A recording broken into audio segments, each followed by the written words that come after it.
Okay, I'll just show you how to pair a mobile to the Bluetooth audio system in this 2013 Range Rover.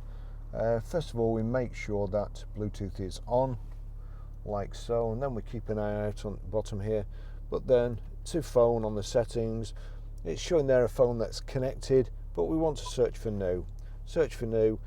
I usually go for vehicle to device, as it normally generates a random PIN code and you just have to agree with it rather than putting your own in. So it's looking for a phone there.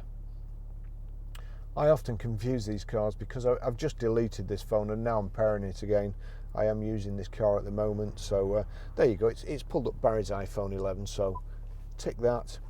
To pair and connect phone, enter 0345. So 0345 pair. Allow contacts and favourites to sync. I will be using this car, so I'll allow that. Showing Range Rover Sport connected there.